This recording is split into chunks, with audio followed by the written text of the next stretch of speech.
the reason that I personally want my grandchild to learn about the Holocaust is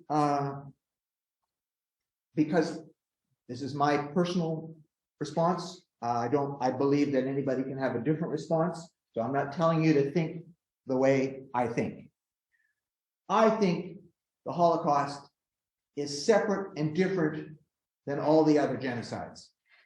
I would not be in favor of classes which taught genocide studies and the Holocaust was just one of many.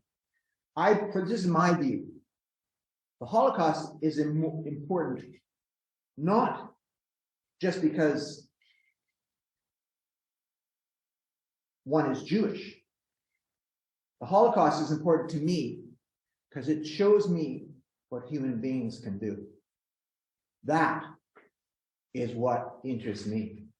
That this was industrialized theft on this grand scale.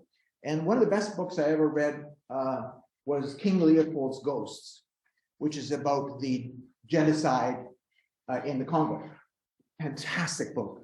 My God, that one guy took all this information about what happened in the Congo, the brutality of those millions of deaths in the Congo, which nobody knows about, or hardly anybody knows about.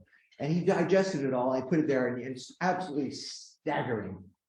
And it's easily one of the best books I ever read. And so I recognize the barbarism of other genocides, and we don't have to look very far or very often to find them percolating through world history. And having read King Leopold's Ghost and knowing the scale and the barbarity of what happened in the Congo, I still say the Holocaust is different for me. So I'm interested in finding out what and who I am as a human being. And if I really want to know what creature I am, I must learn about the Holocaust. This is my own personal view.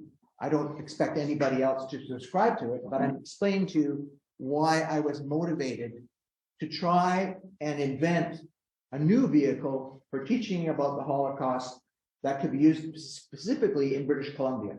So that in an ideal world, if I was being able to orchestrate the universe, I would then say, well, people who live in Ontario should have their own book on the Holocaust testimonies and stories of people related to Ontario. So how can we get a new model for teaching about the Holocaust when we can no longer bring people to be eyewitnesses? So my grandiose scheme, which is not going to come to pass, because this is just published by a small press in BC, and we're at the end of the universe and whatever. But the thing is that we must find new ways of teaching.